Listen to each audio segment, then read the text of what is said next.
ಬಗ್ಗೆ ಹೇಳ್ತಾ ಇದ್ದಾರೆ ಈಗಲ್ಲ. ಮಣ್ಣು ಬಂದ ವೇಳೆ ಅದನ್ನ ಕೆಳಗಡೆ ಇದೆ ಅಂತ ಹೇಳ್ತಾ ಇದ್ದಾರೆ ಈಗ. ಹೌದು ಹೌದು. ಮಣ್ಣು ಮುಚ್ಚೋಗಿದೆ.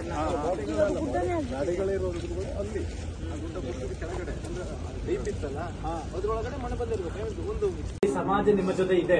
ನೀವು ಏನು ಇವತ್ತು ನಾವು ಬೆಂಗಳೂರಿನ ಬಂದಿದ್ದೀವಿ. ನಾನು ನಾರಾಯಣಗುರು ಶಕ್ತಿಪೀಠದ ಸ್ವಾಮೀಜಿಗಳು ನಮ್ಮ ಸಮಾಜದ ಸ್ವಾಮಿಗಳೇ. ಹಾಗಾಗಿ ಏನಿದೆ ಇಷ್ಟು ದೂರ ಬಂದು ನಿಮ್ಮ ಕಷ್ಟ ನೋವುಗಳನ್ನ ಕೇಳೋಕ್ಕೋಸ್ಕರ ನಾವು ಬಂದಿದ್ದೀವಿ. ಮುಂದಿನ ದಿನಗಳಲ್ಲಿ ನಾನೇ ಮತ್ತೊಂದ್ಸಲ ಬಂದು ಸತೀಶ್ ಅವರ ಹತ್ರ MLA ಹತ್ರ ಮಾತಾಡಿ ಇಲ್ಲಿ ಏನು ಸಮಸ್ಯೆಗಳೆಲ್ಲ ಹೇಳಿದಾರ, ರೋಡ್ ಇಲ್ಲ ಅದಿಲ್ಲ ಅದಕ್ಕೇನು ಸೇಫ್ಟಿ ಮಾಡ್ಕೋಬೇಕು, ಮುಂದೆ ಏನ್ ಮಾಡ್ಕೋಬೇಕು.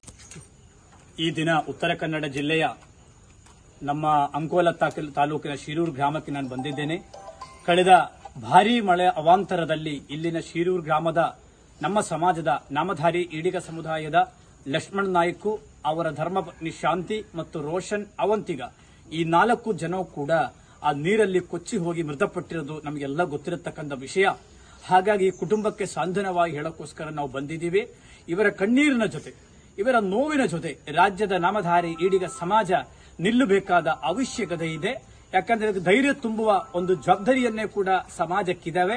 ಹಾಗಾಗಿ ಇವರ ಕಷ್ಟ ಸುಖಗಳು ಯಾವ ತರ ಇದೆ ಅಂತ ನೋಡಿಕೊಂಡು ನಾವು ಈ ಕುಟುಂಬದ ಜೊತೆ ನಿಲ್ಲಬೇಕಾದ ಅವಶ್ಯಕತೆ ಇದೆ. ಅದರಿಂದ ಸಮಾಜ ಈ ಕುಟುಂಬದ ಜೊತೆ ಇದೆ.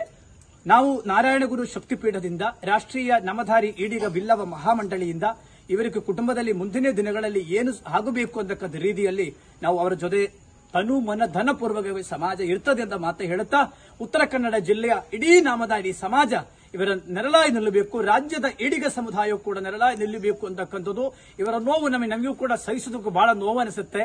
ಆದ್ರೆ ಏನು ಮಾಡಕ್ಕಾಗುದಿಲ್ಲ ಅಂತ ಭಗವಂತನಲ್ಲಿ ಅವರಿಗೆ ಶಾಂತಿ ಸಿಗಲಿ ಅಂತ ಹೇಳಿ ಪ್ರಾರ್ಥನೆ ಮಾಡುತ್ತಾ ಎಲ್ಲರಿಗೂ ನಮಸ್ಕಾರ. ಜಿಲ್ಲೆಯ ಶಿರೂರು ಗ್ರಾಮದ ಗುಡ್ಡ ಕುಸಿತದಿಂದ ಈ ಮನೆಯ ನಮ್ಮ ಜಗನ್ನಾಥ್ ನಾಯ್ಕು ಕೂಡ ಅವತ್ತು ಕಾಣೆಯಾಗಿರತಕ್ಕಂಥದ್ದು. ಇವತ್ತುವರೆಗೂ ಕೂಡ ಅವರ ಮೃತ ಶರೀರವನ್ನೇ ನಮಗೆ ಸಿಗಲಿಲ್ಲ, ಪತ್ತೆಹಚ್ಚಕ್ಕಾಗಲಿಲ್ಲ. ಸರ್ಕಾರದ DC ಆಗಲಿ, ಸಂಬಂಧಪಟ್ಟ ಶಾಸಕರಾಗಲಿ, ಜಿಲ್ಲಾ ಉಸ್ತುವಾರಿ ಸಚಿವರಾಗಲಿ, ರಾಜ್ಯ ಸರ್ಕಾರದ ಯಾವ ಒಬ್ಬರ ಪ್ರತಿನಿಧಿಗಳೂ ಕೂಡ ಬಂದು ಇವರಿಗೆ ಸಾಂತ್ವನವನ್ನೇ ಹೇಳಲಿಲ್ಲ.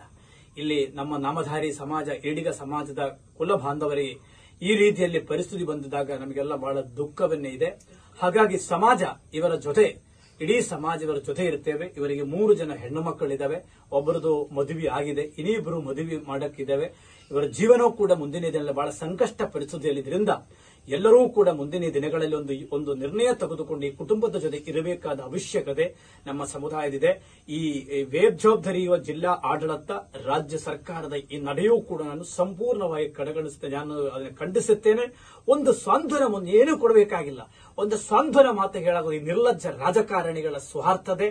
ಅದಲ್ಲ, ಇವರು ನಾಮಧಾರಿ ಸಮುದಾಯದಲ್ಲಿ ಸೇರಿದವರಾಗಿದ್ದರಿಂದ ನೀವು ಬರ್ತಾ ಇಲ್ಲ ಅಂತಕ್ಕಂಥದ್ದು, ಹಿಂದುಳಿದ ವರ್ಗದಲ್ಲಿ ಹುಟ್ಟಿದ್ರಿಂದ ಬರ್ತಾ ಇಲ್ಲ ಅಂತಕ್ಕಂಥದ್ದು ಈ ಜಿಲ್ಲೆಯ ರಾಜಕೀಯ ನಾಯಕರುಗಳು ಹೇಳಬೇಕಾಗುತ್ತೆ ಅಂತ ಮಾತು ನಾನು ಇಲ್ಲಿ ಹೇಳ್ತಾ ಇದ್ದೀನಿ. ಸುದ್ದಿ ಹಾಗೂ ಕುತೂಹಲಕಾರಿ ಮಾಹಿತಿಗಾಗಿ ಕೂಜಳ್ಳಿ ಟೈಮ್ ಚಾನೆಲ್ಗೆ ಸಬ್ಸ್ಕ್ರೈಬ್ ಆಗಿ, ಪಕ್ಕದಲ್ಲಿರುವ ಬೆಲ್ ಐಕಾನ್ ಅನ್ನು ಪ್ರೆಸ್ ಮಾಡಿ.